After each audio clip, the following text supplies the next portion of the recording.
Oi amigos, sejam bem-vindos ou muito bem-vindos de volta ao canal. Hoje é dia de falar da 15ª etapa da Fórmula 1 esse ano, que foi o Grande Prêmio da Holanda, no circuito de Zandvoort. Eu posso dizer que esse final de semana foi tudo menos tranquilo.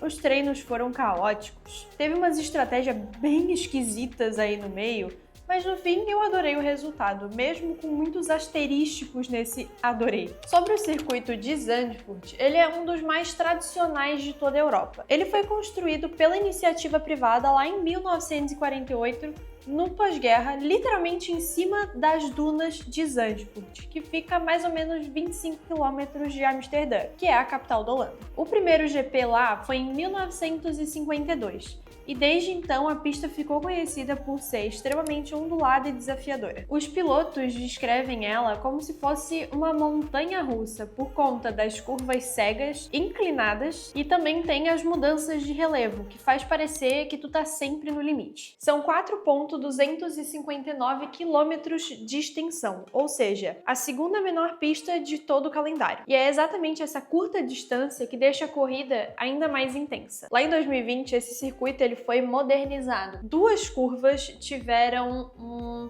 acento maior em questão de ângulo. E isso traz um estilo mais old school, digamos assim, para essa pista na Fórmula 1. Mas isso também traz um problema. Em Zandvoort é praticamente impossível de ultrapassar, o que deixa a qualificação a prioridade de todas as equipes e pilotos. Além disso, esse GP ele foi praticamente simbólico, porque assim, a pista tem contrato com a Fórmula 1 até 2027, e como ela é mantida pela iniciativa privada e a Holanda tem uma carga legal de imposto, tá ficando um pouco difícil de manter. Então, muito provavelmente, esse foi o penúltimo GP que a gente tem na Holanda. Ano que vem, provavelmente vai ser o último. Sobre os carros, só 3 equipes trouxeram atualizações. E aí, para isso, eu vou usar a minha colinha.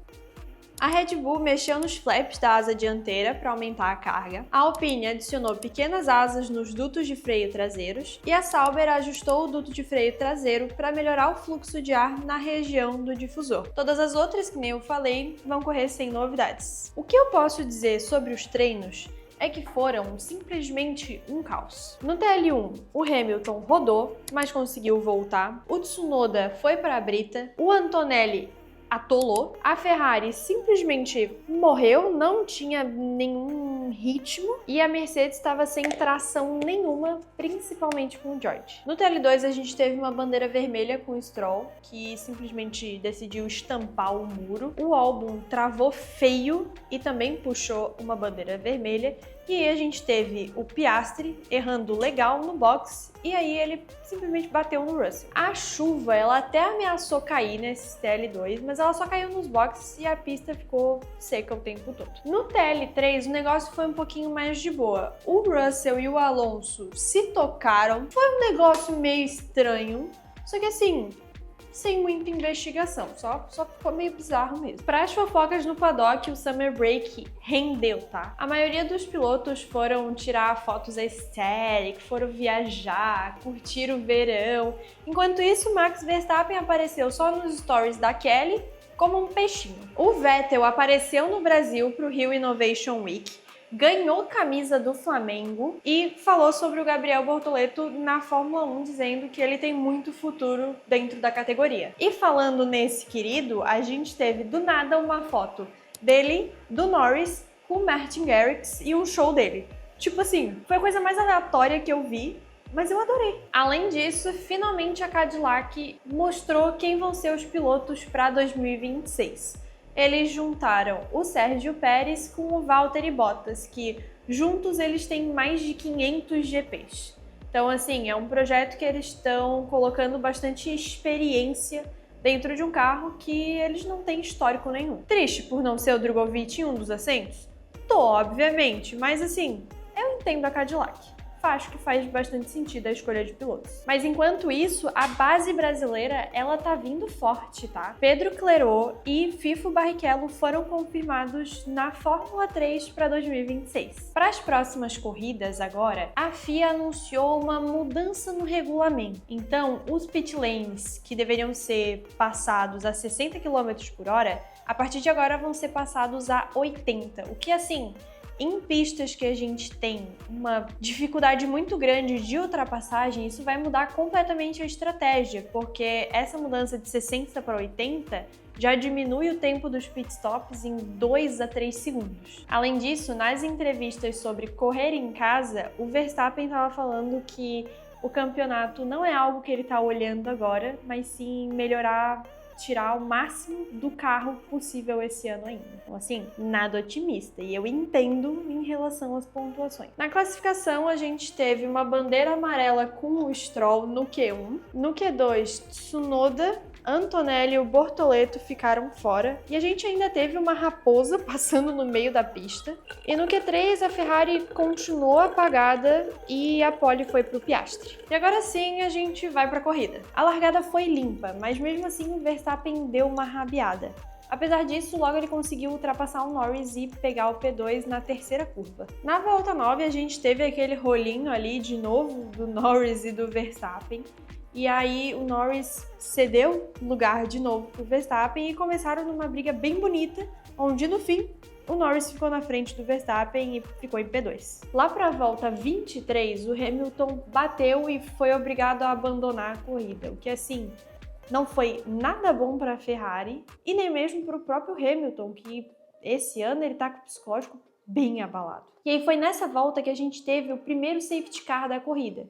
3 voltas depois, na relargada, o Piastri ficou na frente bem de boa.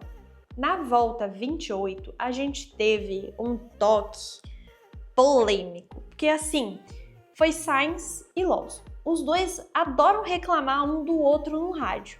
O Lawson perdeu um pneu e o Sainz teve que trocar, além do pneu, a asa dianteira inteira, porque quebrou. E aí, dessa batida, lá na volta 31, entrou um virtual safety car para que fosse limpada a pista da bagunça que ficou. Só que uma coisa que não deu para entender e que na transmissão todo mundo ficou indignado, enfim, foi na punição que a FIA deu pro Sainz. Tipo, eles deram 10 segundos que o Sainz teve que pagar no box, ainda tiraram 10 pontos dele do campeonato. Então, assim, uma punição bem pesada. Na volta 32, o Leclerc passou o Russell. Foi uma briga bonita de ver, tá? Lá pela volta 53, a gente teve outro incidente bem chato, que foi o Antonelli tentando ultrapassar o Leclerc e batendo. E aí, quem vai pro muro e se lascou e deu DNF duplo foi a Ferrari. Ai, que corrida boa pro ferrarista, né? Coisa linda. O Antonelli foi punido em 10 segundos. E aí, uma coisa que não deu para entender é que com uma coisa que tira o piloto da corrida, tem uma punição menor do que o Sainz com o Lawson. Os dois continuaram na corrida. Cara, não dá para entender. Não dá para entender a FIA. Só que assim, com o Antonelli punido e ainda na corrida, quem entra na zona de pontuação naquele momento foi o Bortoleto. Só que umas voltas para frente, a Sauber fez uma estratégia muito ruim de pit stop. A gente teve aquele momento do safety car e o Bortoleto não parou, porque a equipe disse, não, teus pneus estão legais, vamos dar fé. Não deu 3 voltas depois que o safety car saiu, no caso, e ele teve que ir pro box. Tipo, pô, meu amigo, aí você me complica. Na volta 65, a gente teve o drama que foi o motor do Norris fumando, simplesmente. E aí ele foi obrigado a abandonar a corrida. Então, quem abriu uma vantagem enorme no campeonato, em questão de pontos, foi o Piastri. O pódio final ficou Piastri em primeiro, Verstappen em segundo e Hadjar em terceiro. Só que, vamos falar sobre esse pódio. O Piastri fez o primeiro Grand Chelem deles, que para quem não sabe, um Grand Chelem é quando o piloto lidera de ponta a ponta a corrida, faz a volta mais rápida e também tem que ter feito a pole no dia anterior. Só que assim, apesar disso, a maior comoção, o maior momento, a maior comemoração que se teve esse final de semana foi simplesmente o pódio do Hadjar. Assim, foi...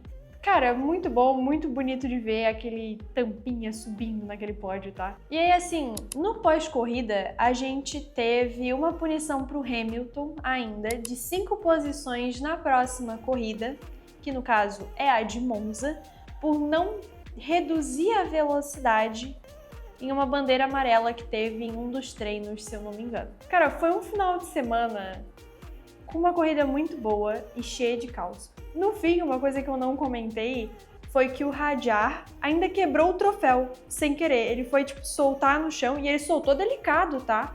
Só que uma coisa que eu não consigo entender é assim, Fórmula 1, vamos tá parando de fazer troféu de cerâmica? Eu entendo que assim, o troféu ele representa o lugar que se tá, né? Mas porcelana? Cerâmica? Num negócio que se explode champanhe? Tipo assim, vamos tá usando o cérebro? Vamos fazer uns negócios pelo menos reforçados de metal por dentro? Enfim, cara, foi muito engraçado ver isso. Mas eu quero saber a opinião de vocês sobre esse final de semana como um todo nos comentários. Um beijo e até o próximo vídeo.